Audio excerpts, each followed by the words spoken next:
Hai guys, balik lagi bersama kami DPC Dupa Punya Cerita. Ada cerita apa hari ini?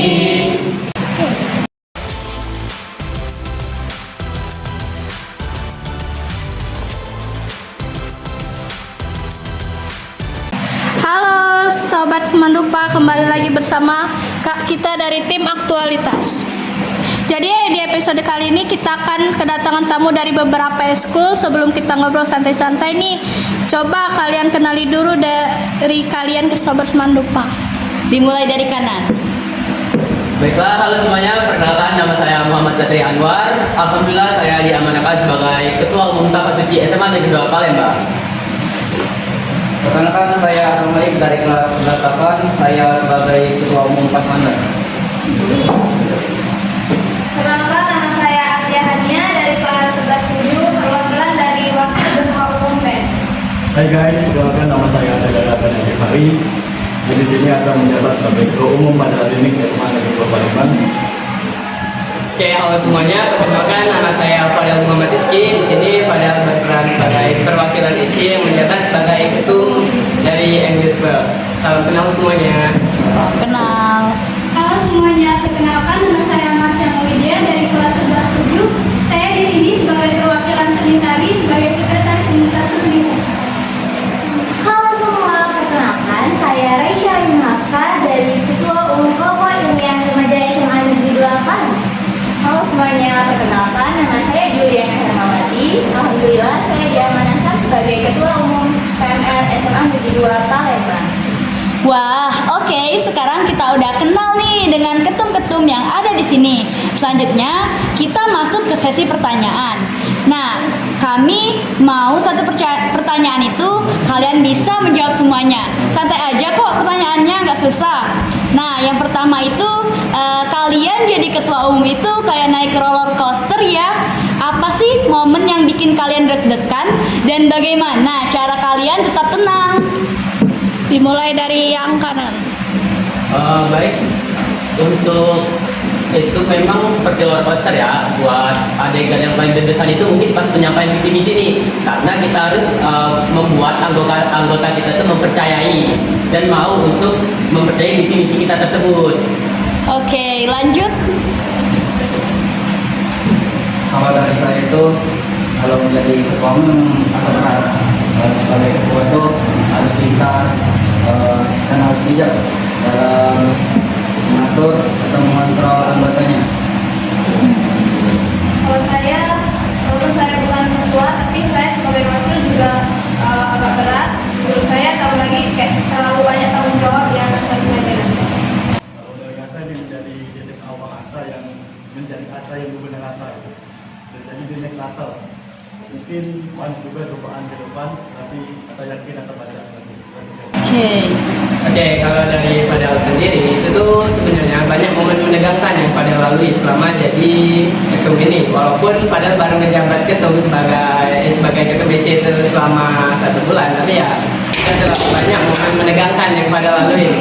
Kayak ketemu para alumni EC, terus juga kalau ketemu kakak-kakak senior Fadel yang lain, itu jujur menjadi salah satu momen menegangkan yang Fadel lalui.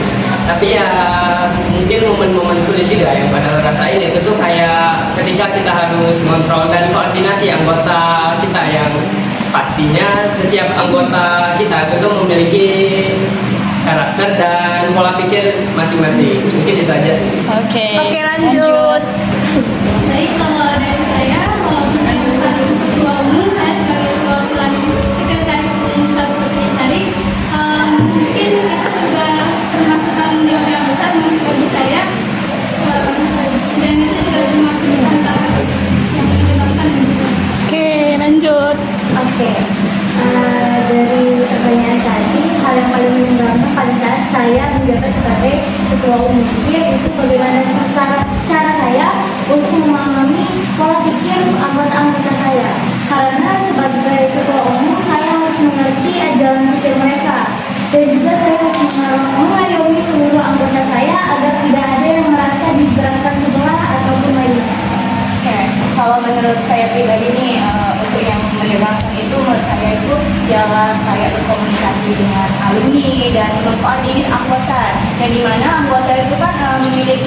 pendapat dan ide masing-masing sendiri. Yang dimana itu kalau misal tidak diikutkan itu kita tidak bisa mengambil pendapat kita sendiri. Dan kalau menurut saya bagaimana cara menanganinya itu saya melakukannya dengan santai dan dengan berdiskusi dengan kelompok saya, dengan anggota saya, dengan supaya itu agar bisa memecahkan masalah sendiri. Ya, terima kasih.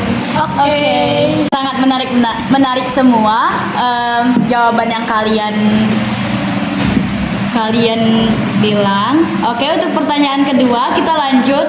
Pernah nggak sih kalian merasa, wah kayaknya gue salah ambil keputusan nih. Terus pelajaran apa yang kalian ambil dan kalian bisa petik dari kesalahan itu? Baiklah, untuk salah ambil langkah itu pasti pernah terjadi dong di setiap organisasi ataupun banyak. Untuk pelajaran dapat dipetik, menurut saya pribadi, ketika kita salah mengambil langkah, itu pasti akan fatal akibatnya. Karena itu mungkin akan lebih dievaluasi kembali apa yang bisa membuat kesalahan itu terjadi. Kalau dari saya itu, setiap orang itu memang pasti punya kesalahannya. Apalagi saya itu dari diri saya. Jadi kalau setiap saya punya berbuat kesalahan, saya harus lebih berpikir lebih dalam.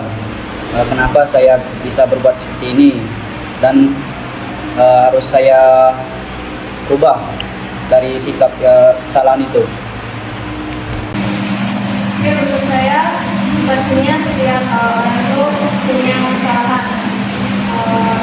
Dari kesalahan saya mungkin ada, kalau untuk pelajaran selanjutnya dalam kesalahan yang saya buat, saya akan belajar apa kesalahan itu yang sudah saya buat. Mungkin kalau dari kata kalau mengambil keputusan, mungkin jalannya itu salah ya. Dan kesalahan itu mungkin bisa kita perbaiki ke depannya, dan kalau bisa ke depan itu tidak diulangi lagi. Nah, buat Fadel sendiri, buat ngelakuin suatu kesalahan itu tuh sebenarnya udah sering banget. Dan buat Fadel, itu tuh menurut Fadel, kesalahan itu tuh merupakan suatu yang normal bagi seorang ketua ataupun anggota. Nah, terus juga nih, kalau kalian mau nanya ke masalah kesalahan, Fadel itu ngerasa kalau sebagai seorang ketua, emang normal aja membuat kesalahan. Dan buat apa sih evaluasi yang bisa Fadel beri buat suatu kesalahan itu tuh sebenarnya tergantung sikon dari kesalahan tersebut. Kayak contoh nih, kesalahan yang Fadel pernah bikin itu tuh Fadel itu sering lupa nginfoin ke anak-anak dia kalau kita hari ini kumpul atau telat lah. Nah, itu tuh justru kadang menjadi titik balik Fadel buat gak ngelakuin kesalahan itu lagi. Mungkin itu aja sih. Kalau menurut saya kesalahan itu pasti semua orang pasti melakukan kesalahan. Kalau untuk mengatasi kesalahan itu mungkin evaluasi lagi sama diri sendiri agar kedepannya tidak bakal bikin kesalahan yang sama lagi. Mungkin itu saja.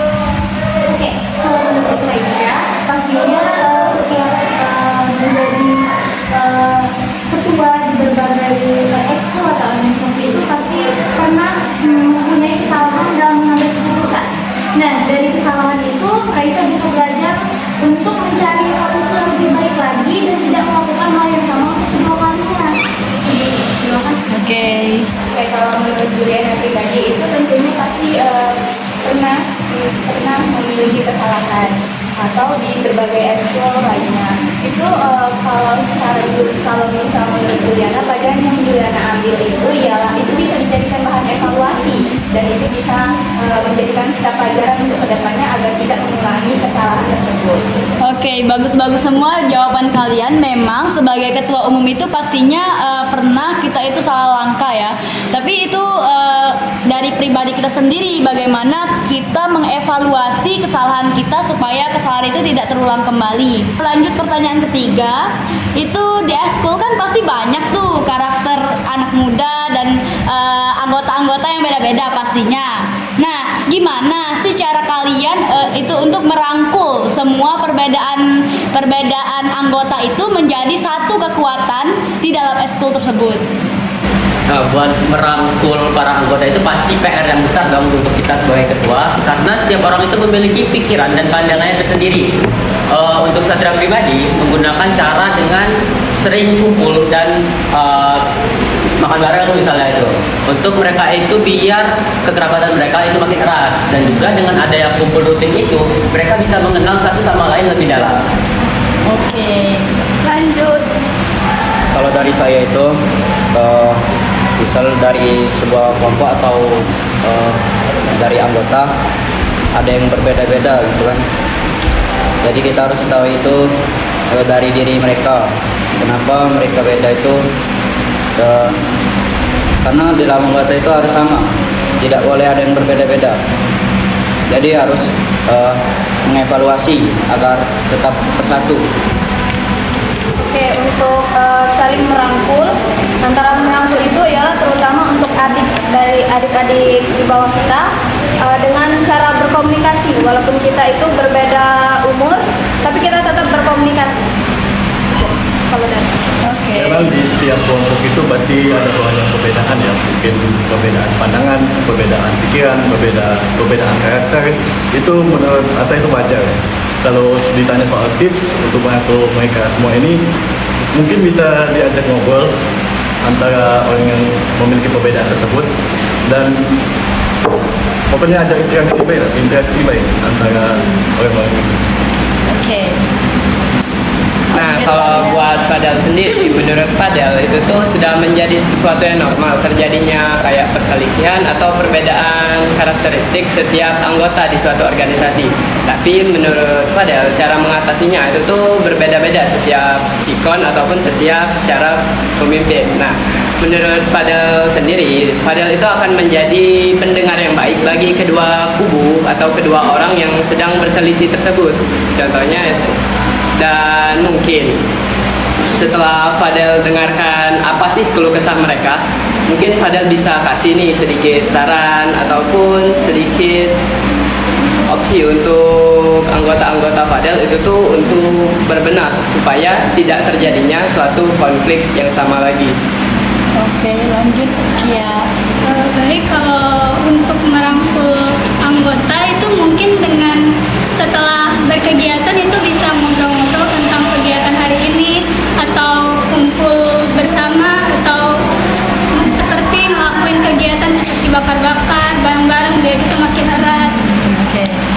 Oke, lanjut. Oke, kalau dari saya sendiri, pada saat pertemuan itu saya membuat sesi bercerita. Jadi seluruh anggota KIR itu bisa mencurahkan isi pikirannya atau bisa mencurhatkan apa yang telah terjadi pada hari itu.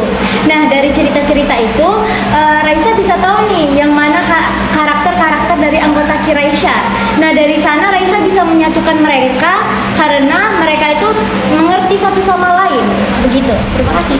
Oke, menurut Juliana pribadi nih, itu pasti ada dong, setiap karakteristik orang-orang itu memiliki pendapat atau opini yang berbeda-beda.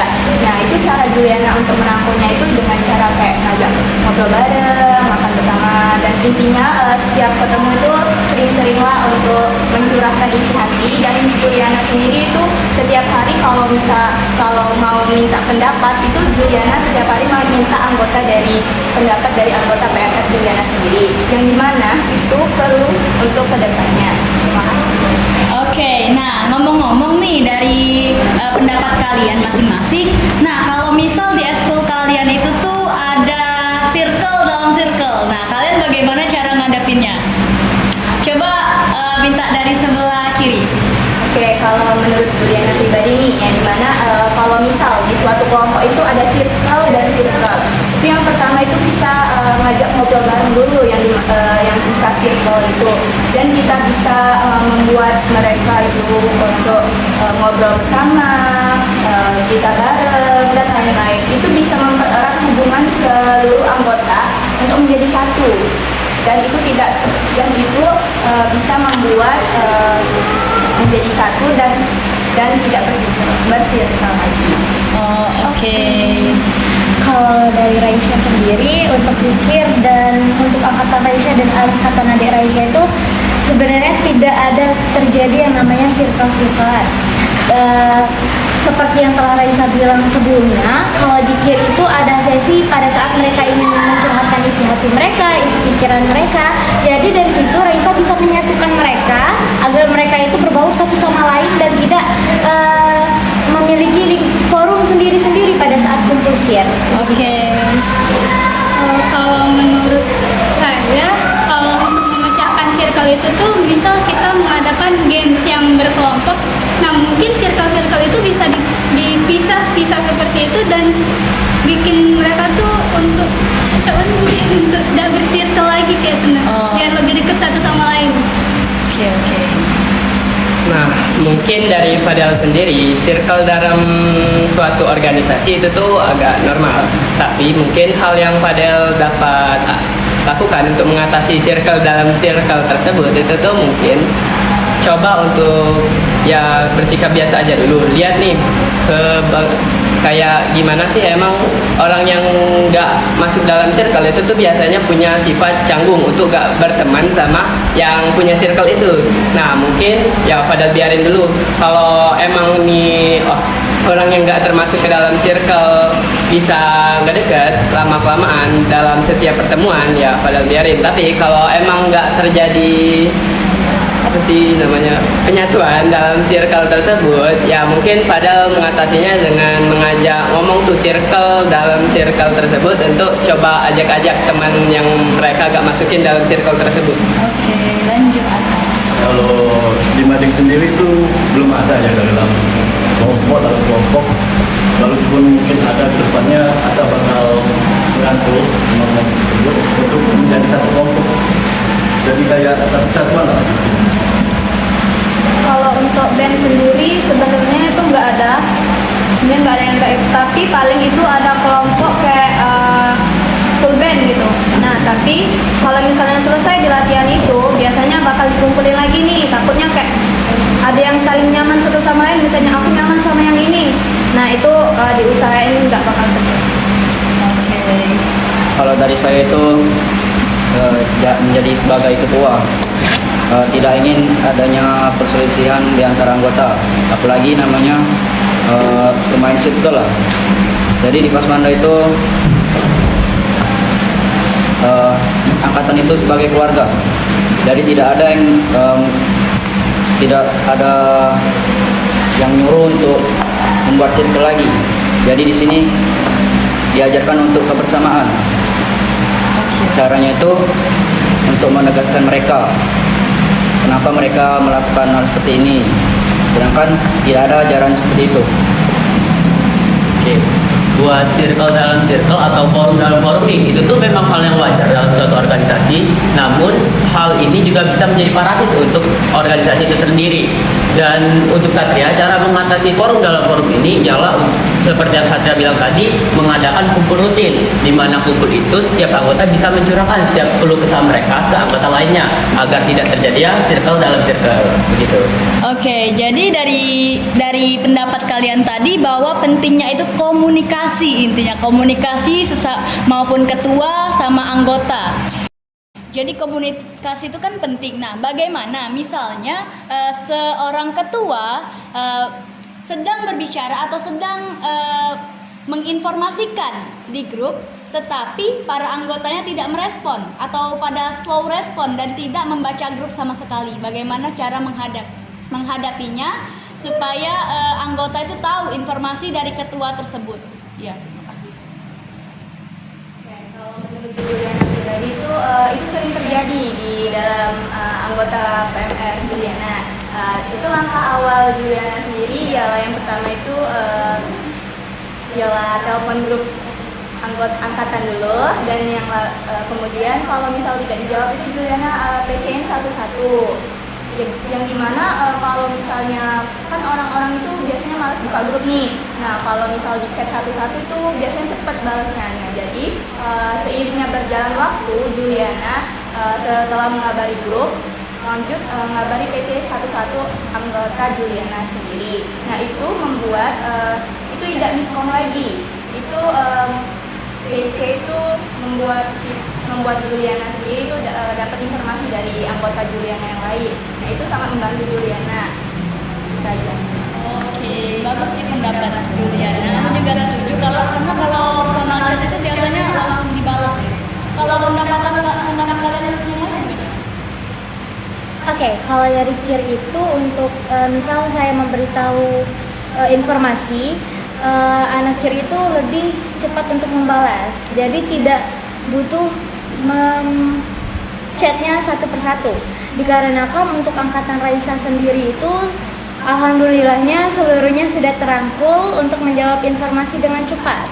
Tetapi kalau memang Raisa mempunyai anggota yang susah untuk dihubungi, itu ya seperti yang kata Juliana tadi, Raisa bakal pribadi chat mereka. Dan juga kalau memang mereka tetap tidak ingin menjawab pemberitahuan Raisa akan mendatangi kelasnya untuk mencari tahu lebih lanjut kenapa dia tidak ingin membalas chat dari Raisa. Begitu. Oh, jadi eskul Kir ini nih dari tadi tuh kayaknya alhamdulillahnya anggotanya tuh pada fast respon dan kayaknya komunikasinya terjalin tuh. Nah, kalian pernah nggak sih anggota kalian itu tuh adalah salah satu anggota kalian itu tuh ngelakuin kayak yang ngebuat kayak mana ya, Kir itu tuh ada terjalin komunikasinya sama itu. Nah, kan dari tadi tuh Raisya bilang kalau di Kir ini komunikasinya aman lah kayak itu. Maksudnya kalau misal ada salah satu dari anggota Raisa yang yang miskom gitu. Jadi di situ Raisa awalnya tuh menanyakan kepada teman sekelasnya yang ada di Kir juga. Emang dia itu memang sibuk atau ada hal lain sampai dia tidak bisa membalas informasi yang telah Raisa berikan. Cuma kalau memang dia si temennya ini aja nggak tahu, jadi di Kir itu kan ada yang namanya kekeluargaan juga. Kalau memang si anak ini tidak bisa mengikuti pola pikir teman-temannya yang lain atau mempunyai pola pikir yang berbeda-beda, itu Raisa akan memanggilnya atau mendatangi kelasnya untuk memberitahukan informasi lebih lanjut dan juga menanyakan kenapa dia seperti itu. Apakah karena dia tidak nyaman di Kir ataupun hal-hal lainnya. Oke, kalau di Sentar itu untuk angkatan saya walaupun angkatan adik-adiknya itu lumayan fast respon, walaupun ada beberapa yang jarang nimbrung lah di grup itu, yang jarang buka grup. Nah, mungkin kalau untuk mengatasi miskom itu sama seperti mereka tadi, mungkin kita bakalan PC satu-satu untuk mereka yang jarang datang itu dan bertanya saat mereka hadir kenapa mereka tuh jarang berkomunikasi di grup itu. Terima kasih. Nah, buat Fadal sendiri untuk mengatasi orang-orang yang jarang aktif atau jarang nimbrung di grup ketika diberitahu suatu informasi, mungkin Fadal itu akan coba mengajak orang-orang yang tidak nimbrung di grup tersebut, karena Fadal itu ngerasa orang-orang yang jarang nimbrung atau orang-orang yang jarang komunikasi di grup itu tuh biasanya kurang memiliki rasa kekeluargaan lah di ekskul mereka tersebut. Jadi mungkin bisa Fadal katain mereka itu masih canggung lah untuk komunikasi. Nah, menurut Fadal sendiri, tugas seorang ketua umum di situ itu tuh mencoba untuk merangkul anggota-anggota mereka supaya nggak ada suatu perpecahan di dalam organisasi tersebut. Nah, mungkin salah satu cara yang Fadal bisa lakuin itu tuh kayak diomongin sama Juliana dan Raisya tadi, ya chat orangnya secara pribadi supaya mereka itu pelan-pelan mau untuk nimbrung di grup. Oke, terus terang aja ya, untuk soal kasus ini di Mading sedang terjadi saat ini, mungkin tadi malam kali. Oh, boleh dong ceritain. Tak enak. Kalau soal tips ya, Ata juga sepakat nggak mau statement betul-betul lain untuk PT satu dan mungkin aja belum lah ya, tapi nggak tahu. Semoga berubah ke depannya. Untuk band sendiri sebenarnya tuh adik-adiknya tuh fast respon, ngejawab semua, terus juga rajin latihan, nggak ada lah yang kayak ngerit doang itu nggak ada. paling beberapa kayak malahan yang angkatan Atia yang itu. Tapi kalau untuk angkatan Atia itu ngatasinnya ya sama kayak Raisa sama Juliana tadi, itu di PC. Kalau untuk adik-adiknya aman.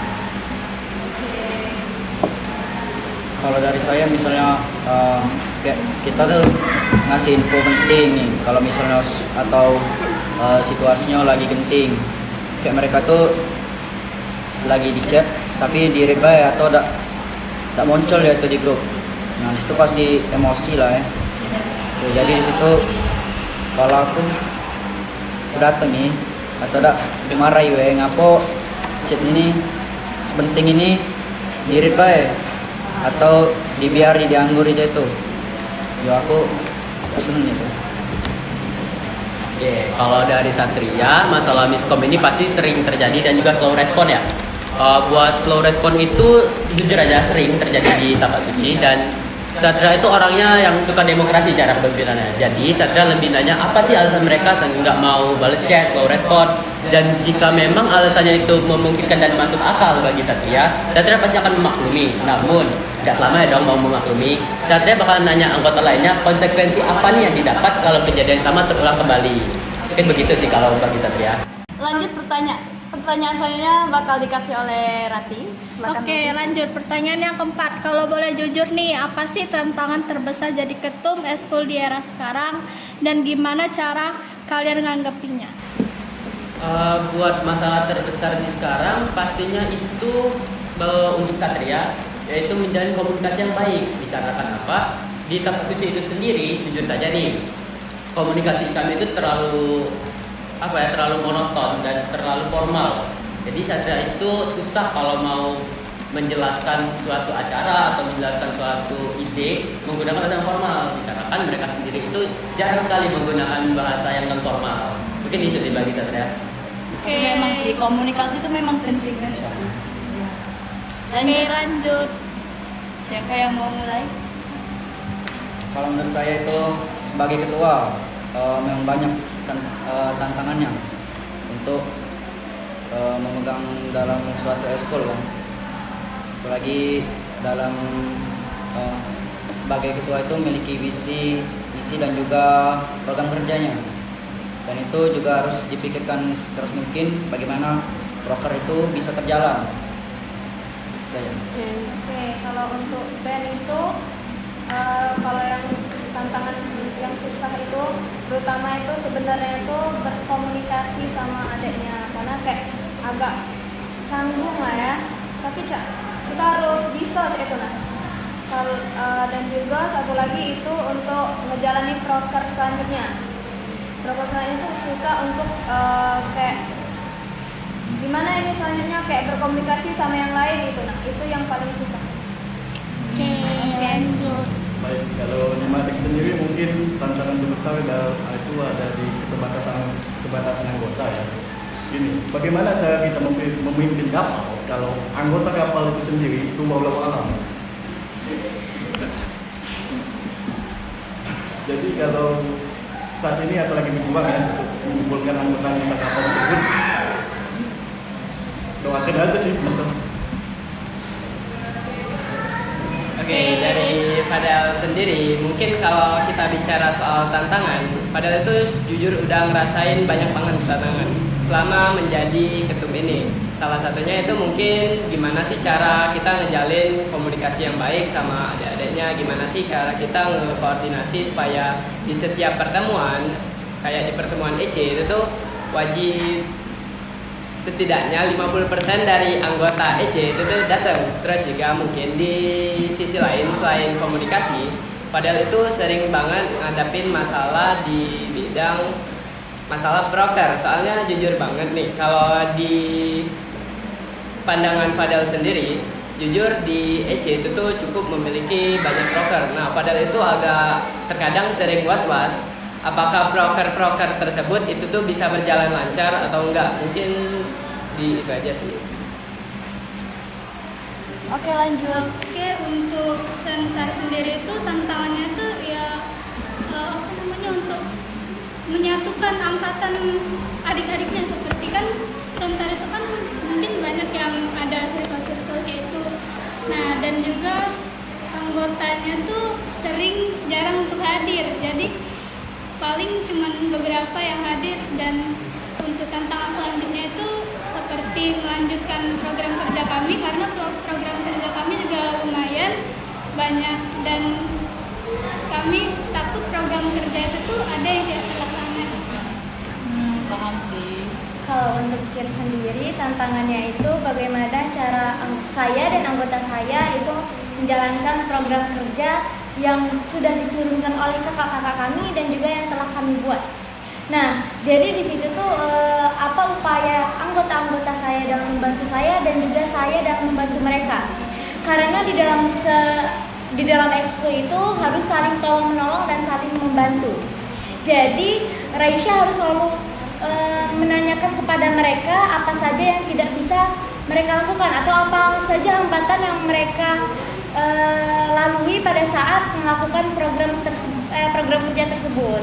Nah, misal seperti sekretaris Raisya yang mungkin mempunyai banyak revisi dalam proposal dan lain-lain atau tidak mempunyai laptop, itu Raisa bisa bantu dengan membantu dia untuk merevisi dan menyediakan laptop untuknya. Dan untuk yang lain juga seperti humas, bagaimana cara ia mengkomunikasikan, misalnya kami mempunyai program kerja yang ingin mengajak para alumni. Nah, mereka tuh biasanya menanyakan kepada Raisa bagaimana cara mengkomunikasikan dengan baik penyebaran undangan kepada para alumni Raisa. Nah, pastinya bakal ada sedikit kendala yang biasanya terjadi di sana, tetapi itu bisa Raisa handle dikarenakan anggota-anggota Raisya yang bisa diajak kerjasama dengan baik. Oke, keren sih. Menurut Juliana pribadi ini, tantangan yang terbesar yang pernah dilalui itu tentunya banyak. Apalagi kayak misal benar kata-kata teman-teman Juliana yang lain itu program kerja. Apalagi program kerja yang dari kakak-kakak tingkat sebelumnya yang belum terlaksana itu dioper ke kami, dan kami harus dan usahain kata amanahnya itu untuk terlaksana. Dan kemudian tantangan terbesar Juliana sendiri itu ialah mengkoordinir anggota, yang dimana anggota Juliana pribadi saya sendiri itu sulit untuk kayak kata Juliana tadi ya membahas chat di grup. Namun mereka itu memiliki kesibukan masing-masing. Tetapi benar kata Satria tadi, kalau misal kita maklumin sekali itu nggak apa-apa, tapi kalau misal memaklumin sering-sering itu kita jadinya agak gimana gitu ke anggota. Oke. Jadi rata-rata dari kalian ini memang program kerjanya itu yang bikin kita tuh kayak tantangan kita sebagai ketum. Tapi memang sih program kerja itu kan kita harus mau nggak mau kita harus jalanin kan, apalagi dari kakak-kakaknya. Jadi ya bisa-bisa ketum untuk ngejalanin program kerja tersebut. Oke, lanjut Rati. Oke, sekarang pertanyaan udah selesai dan sekarang kita lanjut main game. Jadi kita mau main games apa ya? Kalian satu tebak gak? Satu tebak gak? Iya. Oh my god, ya benar sekali. Kita bakal main games Mafia. Yes. Kalian sebelumnya udah tahu kan games Mafia, atau kalian ada yang nggak tahu nih? Waduh, aku nggak tahu nih apa itu gimana. Oke, jadi aku jelasin dulu. Games Mafia itu jadi itu tuh ada 3 peran: polisi, dokter, warga. Empat mafia: polisi, dokter, warga, dan mafia. Tugas polisi ialah memberikan clue kepada anggota games itu bahwa mafia ini siapa nih. Polisi tuh kayak wajib tahu tuh mafianya siapa. Nah, tugas dokter, peran dokter itu ialah menyembuhkan orang yang akan dipilih mafia sebagai korbannya. Nah, tugas warga itu ya gak ada apa-apa sih. Warga ya jadi anggota biasa, dia sebagai korban yang bakal dipilih oleh mafia. Terus tugas mafia, dia akan mencari warga. Dia akan dia bisa membunuh polisi, bisa membunuh dokter, bisa membunuh warga. Itu tergantung mafianya sendiri. Oke, jadi kalian Oke, jadi kalian udah tahu kan dengan penjelasan aku tadi tentang gamesnya. Nah, jadi sistem sini kita bakal menyenggol bahunya untuk mengetahui peran apa yang kalian dapat nantinya. Jadi bisa dikatakan warga itu bisa jadi sasaran.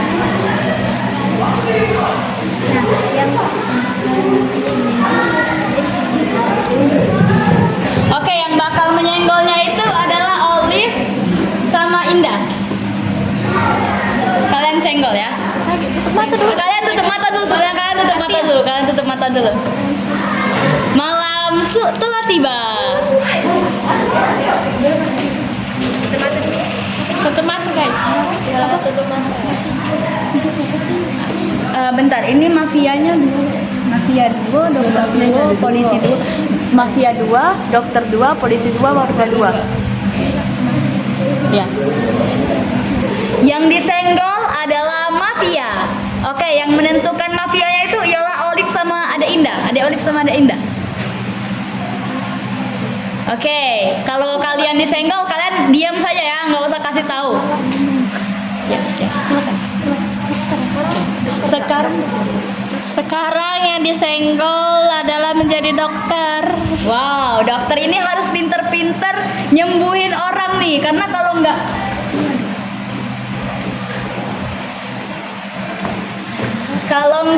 ya warganya bakal meninggal di film mafia.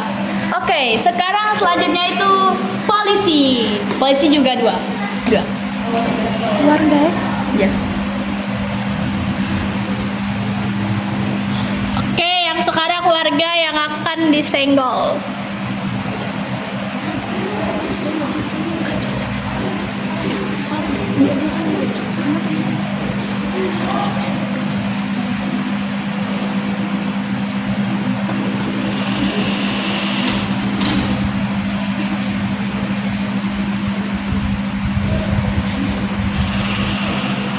Oke, kalian sudah dapat semua kan perannya? Ada yang belum dapat?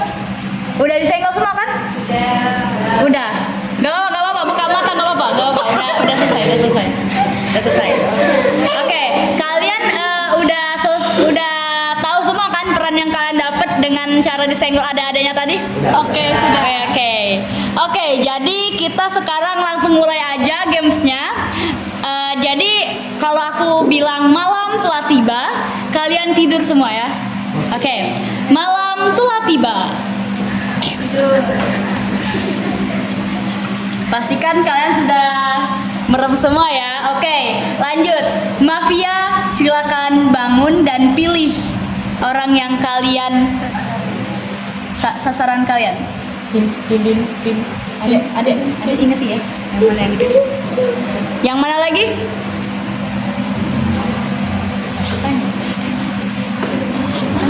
Apa?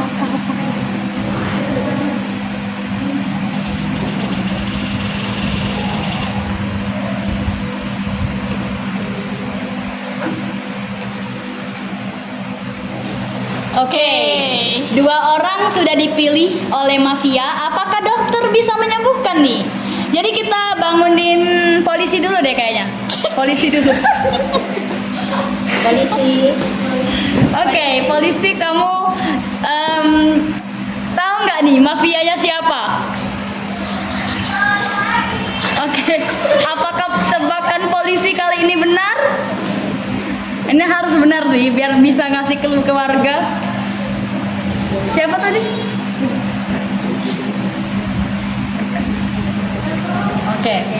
Oke. Polisi sudah menebak mafianya siapa. Nah, sekarang dokter nih yang buka mata. Dokter, kamu mau menyembuhkan siapa nih? Oh my god.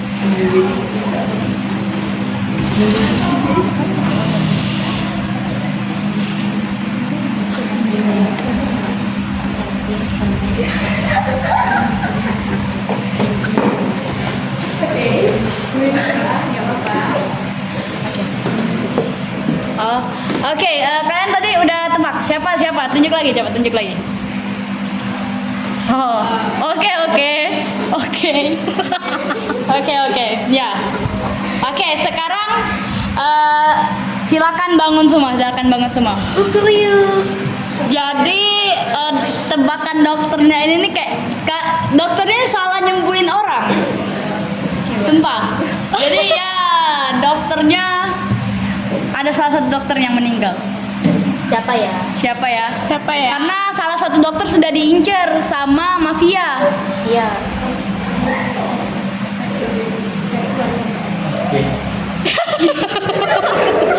Satu lagi Ketum Mading yang dibunuh oleh mafia. Oke nih, sekarang nih waktunya voting nih. Kalian tebak-tebak mafianya siapa? Kalian voting. Dari polisi tadi, apakah bisa menebak ya? Apakah bisa menebak? Dan polisi tadi tuh berusaha lah ngasih clue.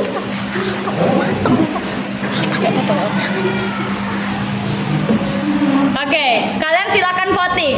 Voting akan dimulai sekarang. Silakan voting. Silakan tunjuk yang menurut kalian itu tuh adalah mafianya. Dan kalau kalian berhasil, mafianya bakal terbunuh satu. Ayo siapa? Ayo siapa? Nah, Aduh, siapa ya? Ayo.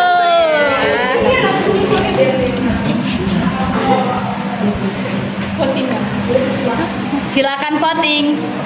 siapa nih nilainya? Tahu ya? Pilih. Siapa?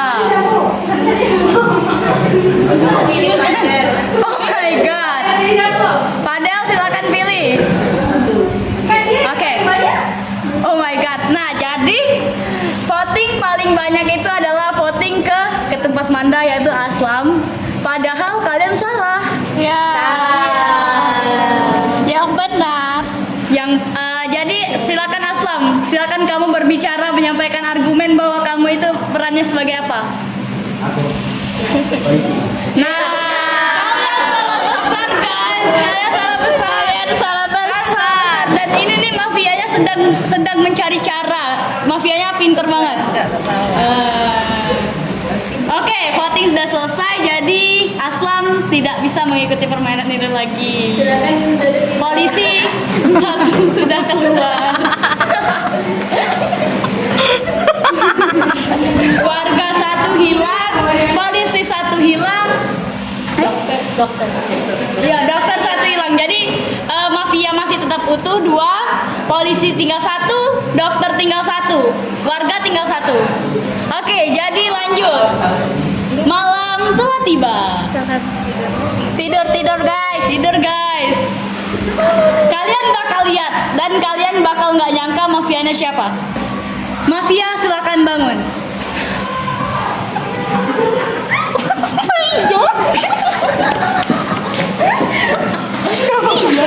Kita santai saja di sini.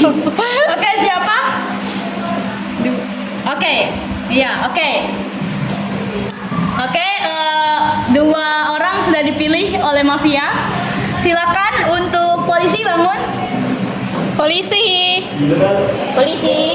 siapa yang ngerasa polisi? Siapa? Oh, polisi sudah ngomong apa? Oh, polisi. Oh. Habis. Oh iya, sorry. Silakan langsung dokter bangun. Siapa? Raisa sama? Jangan kesombas. Menyembuhkan Raisya sama siapa? Oke, silakan tidur lagi. Oke, semuanya bangun. Kali ini dokter salah pilih orang lagi.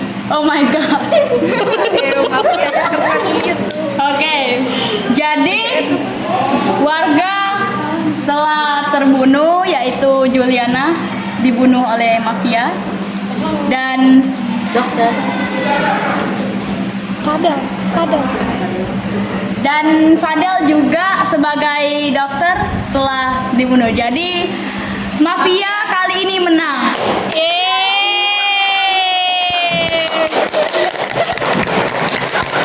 Kalian gak nyangka kan mafianya siapa? Jadi kalian gak nyangka kan? Saya masuk lagi. Saya masuk lagi. Kalian gak nyangka kan? Kalian bakal gak nyangka kan mafianya siapa? Jangan. Gimana perasaannya yang udah terbunuh tadi? Gimana perasaannya yang udah terpilih terbunuh tadi oleh mafia? Alhamdulillah nggak terbunuhnya. Kayak mana kalian tuh kayak pas kalian tahu mafianya tuh Yola si Raisya sama si Atia. Nggak kaget sih, karena wajahnya itu cocok. Kayak gitu. Jangan deh. Oke, mungkin itu saja episode DPC kita kali ini. Bagaimana pendapat kalian tentang DPC kita hari ini? Apakah seru? Seru